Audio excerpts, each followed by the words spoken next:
Greetings. This is Survey of World Civilizations 2, and I'm Professor Bratton, and this is my favorite course to teach. This is all the stuff that I love that made me become a historian, and I have attempted to make this online course as close as possible to a in-class presentation. And that's why I've included these lecture videos. You will want to familiarize yourself with, of course, the textbook and these lecture videos. All questions on the exams will come from both these video lectures as well as some documentaries I post, while all of the chapter quizzes will be directly from the book. So it's a combination of studying the textbook and listening and sort of taking notes, which is really essential on these lecture videos. The chapters that we'll be looking at in this class from your textbook are chapters 15 through chapters 26. So we won't be looking at chapter 14, which you would have done in World Civilizations 1. And won't include any of the chapters after 26. And of the first chapter, chapter 15, I'm going to do a little bit of sort of recap in this video, and though your responsibility begins on page 398, which is almost the end of chapter 15, the title of which is Response to Crisis, the Practice of Absolutism. And that's the first thing we're going to look at in this class. Please familiarize yourself carefully with the syllabus.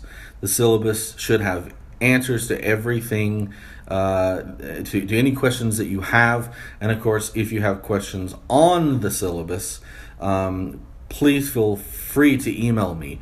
But make sure that you go through the syllabus. If you ask questions that are clearly stated in the syllabus, I'm going to send an email that says, please refer to the syllabus. So during the first couple of days, that's really what I expect you to do. Go through the syllabus and familiarize yourself with this, with how this course is laid out in terms of the video lectures and where you need to go for things, which in my classes, really all you need to do is go to course content and look at the content page. There you'll find the syllabus, all the video lectures, all of any documentaries, and everything else is dependent on your reading of the textbook. So just to sort of review a little bit of where you should have ended in World Civilization 1, if you've taken it, is the end of the 30 Years' War, which lasted from 1618 to 1648 in Europe. And so we pick up in this class that this class lasts from the years 1648 until 1945, the end of World War II. Those are the years that we're looking at in this class. So far less, way less than in World Civ 1. And so 1648 is one of the most important years, not just in European history, but world history, because it does a couple of things. One, it ended the 30 Years' War, which was an extension of the Protestant Reformation, for which I hope you have information on previously from World Civ 1. If you don't, you'll want to perhaps read a little bit about that. That's in chapter 14, although you won't be tested on any of that. But the 30 Years' War ends the Protestant Reformation in 1648. The Protestant Reformation and the 30 Years' War was religious. A new religion was born, Protestantism, which challenged the authority of the Catholic Church. The Catholic Church ruled all intellectual and moral authority and even controlled kings, queens, and emperors in Europe. Everyone was under the power of the Pope. But in 1648 came the Peace of Westphalia. And with that peace came the end of the 30 Years' War. Also came the end of really religious wars in Europe. Europeans got tired of killing each other in the name of different religions. And it also set about some important things, which is one, the idea of state sovereignty. Right? That with sovereignty within your own state, let's say you're a king or even a prince in a small principality, you are the ultimate authority over your state, principality, etc. Whereas before, in throughout Europe, the Pope, the Catholic Church, was even above the ruler. So even in Catholic states, some of the most important being like France and Austria, now the king, the queen, or in cases of like the Holy Roman Empire, the emperor, they are no longer beholden to the Pope. They are the absolute ruler. And this is where absolutism comes from. So state sovereignty is created.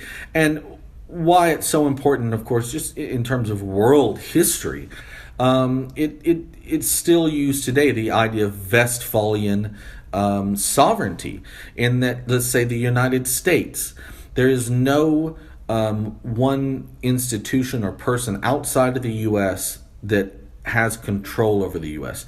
The ultimate authority is the President of the United States, and no outside force can have control over that. And that's sovereignty. So within your state, within your country, if you're the ruler, the president, the dictator, whatever it is, it's your country to decide what you will. But it also leads to a lot of religious toleration. And certainly as we get to the Enlightenment, that will continue on another level. So 1648 is a critical year. And so that's a bit of a recap. What we're going to look at in the rest of this video and in the next video is the idea of absolutism. So from 1648 into the 18th century, the 1700s. We'll look at France particularly. That's the major country here with the rule of Louis XIV. And in the next video, then we'll look briefly at the countries of Prussia, of Austria, and of Russia, who also are absolutist states.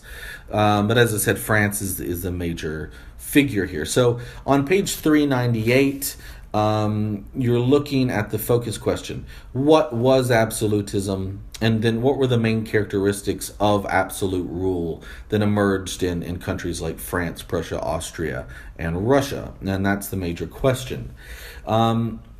So your book sort of defines absolute monarchy as in which the sovereign power or ultimate authority, i.e. again the king, queen, emperor, in the state rested in the hands of the king, who claimed to rule by divine right. That idea that the king received their power from God and were responsible to no one but God. And therefore they had control over all authority to make laws, levy taxes, administer justice, control the state's administrative system, and determine foreign policy. And Louis XIV of France is the one who really takes this to a new level. So the divine right of kings had existed long before Louis XIV. But what's new now is that since 1648, since the Peace of Westphalia, the king or queen is no longer limited by the power of the Pope or the Catholic Church, even in Catholic countries like France. Okay? So, Louis XIV, he was known as the Sun King. I'll tell you why later. He ruled from 1643 until 1715, meaning he ruled over 70 years. He's still one of the longest reigning monarchs in European history. 1648 was a key year, not only for Europe, but for Louis. His chief minister was Cardinal Mazarin, and he had been very essential in getting together the Peace of Westphalia, which ended the 30 Years' War. Now, Louis was only about 10 years old when this happened. So he was technically king, but Mazarin ran most of the things for him. Mazarin was also his mentor, teaching him how he ultimately would rule. And he taught him a very particular idea that he was God's chosen authority and that he should rule with absolute authority.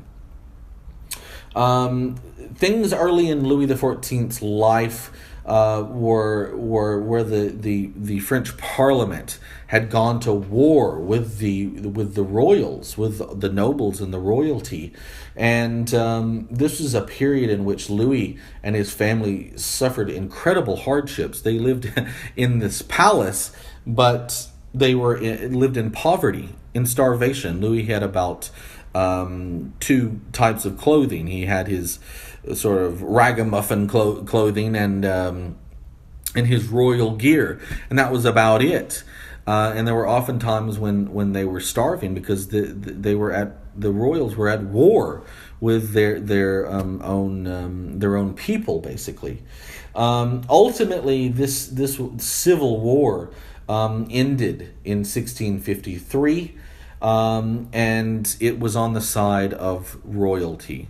And Cardinal Mazarin then began to build this elaborate administration, and it centralized power, and it became basically what Louis XIV used to become this absolute monarch. So he built off, what Cardinal Mazarin left for him. How did Louis then go about, once he became of a certain age, at the year of 1743, of ruling absolutely? Well, one thing he recognized was he needed to keep those pesky nobles, the aristocracy, the titled, very busy so that they were not able to be on their own and try and create revolts against the king and against the monarchy. And so he decided to move the capital of his rule from Paris to what then was almost just farmland, and sort of was sort of like a summer home for the monarchs, a very small little palace in the city of Versailles. But he was going to make Versailles a massive palace, and that was going to be the center of his rule, away from the Parliament of Paris, away from anyone who could contend with his authority.